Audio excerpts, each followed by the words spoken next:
ৰূপহীমুখ জনজাতি উচ্চ মাধ্যমিক বিদ্যালয়ৰ প্ৰাক্তন ছাত্ৰ ছাত্ৰী সমাৰোহৰ আজি প্ৰথম দিনৰ বিভিন্ন কাৰ্যসূচীৰ ভিতৰত সাংস্কৃতিক শোভাযাত্ৰাৰ এই কাৰ্যসূচী আনুষ্ঠানিকভাৱে এই অভাজনে উদ্বোধন কৰিলোঁ। এই শিক্ষানুষ্ঠানখনৰ প্ৰাক্তন ছাত্ৰ ছাত্ৰীসকলে এই শিক্ষানুষ্ঠানখনৰ ৪৩তম বৰ্ষৰ পৰিক্ৰমাৰে আয়োজন কৰা এই অনুষ্ঠানৰ আমি সফলতাৰে পৰিসমাপ্তি ঘটাৰ কামনা কৰিছোঁ। বিগত সময়ছোৱাত এই শিক্ষানুষ্ঠানখনে এই বৃহত্তৰ অঞ্চলৰ ছাত্ৰ ছাত্ৰীসকলক বুনিয়াদী শিক্ষা দিয়াৰ পৰা উচ্চ শিক্ষা দিয়ালৈকে এক নিৰ্ণায়ক ভূমিকা গ্ৰহণ কৰি আহিছে।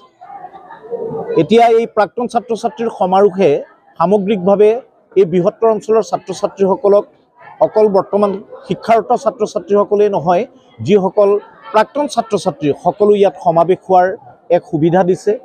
ইয়াত বহুজন গুৰুক যিসকলে উৰেটো জীৱন শিক্ষকতাৰ দৰে মহান বৃত্তিত নিয়োজিত হৈ মানৱ সম্পদ গঢ় দিয়াৰ ক্ষেত্ৰত অৰিহণা আগবঢ়ালে সেইসকলক আজি সম্বৰ্ধনা জ্ঞাপন কৰা হ'ব। মই ভাবোঁ বিভিন্ন কাৰ্যসূচীৰ ভিতৰত এই গুৰু সেৱা আৰু সম্বৰ্ধনা অনুষ্ঠানটো এক অনন্য অনুষ্ঠান আৰু সাম্প্ৰতিক সময়ত নতুন শিক্ষানীতিয়ে যিহেতু শিক্ষা ব্যৱস্থাৰ আমূল পৰিৱৰ্তন কৰিছে, ইয়াত আমাৰ শৈক্ষিক সমস্যা সম্পৰ্কীয় বহুবোৰ কথা আলোচনা হ'ব আৰু শিক্ষানুষ্ঠানখনক সামগ্ৰিকভাৱে উন্নীত কৰাৰ প্ৰক্ৰিয়াত ইয়াত যথেষ্টখিনি চিন্তন মন্থন আৰম্ভ হ'ব। কিন্তু এই ক্ষণতে মই আজি ৰূপহীমুখৰ এই ভিতৰুৱা অঞ্চলটোলৈ আহি মোৰ ব্যক্তিগত এক অনুভৱ হৈছে যে বিজ্ঞান আৰু প্ৰযুক্তিয়ে পৃথিৱীখনক সলাই পেলাইছে, কিন্তু এই ৰূপহীমুখক সময়ে কিন্তু সলাব পৰা নাই। আজিও এই স্বাধীনতাৰ আজি ইমান বছৰ অতিক্ৰম কৰাৰ পিছতো এই ৰূপহীমুখৰ ৰাইজে যাতায়াতী ব্যৱস্থাত জীয়াতু ভুগিবলগীয়া হৈছে। আজি মই শিৱসাগৰৰ পৰা তেলীয়াডোঙালৈ আহিবলৈ যিকণ সময় লাগিছে, এই তেলীয়াডোঙাৰ পৰা এই ৰূপহীমুখলৈ এই নাতি দৈৰ্ঘ্য আহিবৰ কাৰণে তাতকৈ বেছি সময় লাগিছে। এটা জৰাজীৰ্ণ বাট পথ বিভিন্ন।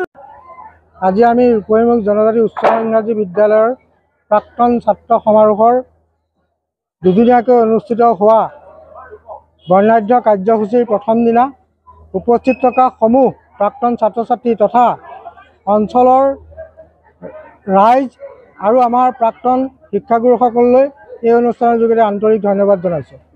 আমাৰ বিদ্যালয়ৰ প্ৰাক্তন ছাত্ৰ ছাত্ৰীসকলে সকলোৱে গোট খাই আজিৰ এই অনুষ্ঠানভাগি অনুষ্ঠিত কৰিছে। ইয়াত আমাৰ ছাত্ৰ ছাত্ৰীসকলৰ সহযোগিতাৰ কাৰণে সকলোকে ধন্যবাদ জনাইছোঁ।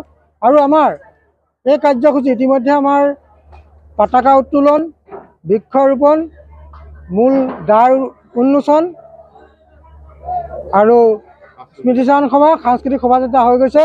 এতিয়া আমাৰ গুৰু সেৱা অনুষ্ঠান আৰু সম্বৰ্ধনা অনুষ্ঠান আছে। তাৰ পাছতে প্ৰাক্তন ছাত্ৰ ছাত্ৰীৰ এক অন্তৰংগ আলাপ আছে। গতিকে সকলো যে ছাত্ৰ ছাত্ৰীসকলে অংশগ্ৰহণ কৰে তাৰ কাৰণে মই আন্তৰিক ধন্যবাদ জনাইছোঁ। হয়, শিৱসাগৰ জিলাৰ পশ্চিম প্ৰান্তত মহাবাহু ব্ৰহ্মপুত্ৰ পাৰৰ বিভিন্ন শস্য শ্যামলা এই ৰূপহীমুখ জনজাতি উচ্চ মাধ্যমিক বিদ্যালয় 1981 চনতে প্ৰাণ প্ৰতিষ্ঠিত হৈছিল। 1981 চনৰ পৰা এতিয়া 43টা বৰ্ষ ইতিমধ্যে অতিক্ৰম কৰিছে।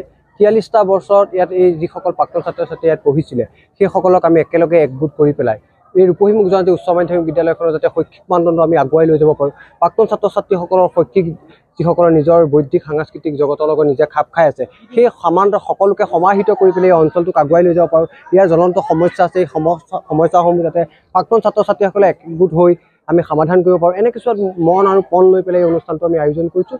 গতিকে আজি আমি মহেন্দ্ৰক্ষণত উপস্থিত হৈছোঁ। গতিকে যিসকল প্ৰাক্তন ছাত্ৰ ছাত্ৰী ইয়াত উপস্থিত হৈছে, আহি আছে বা এই অনুষ্ঠানটো উপভোগ কৰিছে, মই সকলোকে আন্তৰিকতাৰে ধন্যবাদ জ্ঞাপন কৰিছোঁ।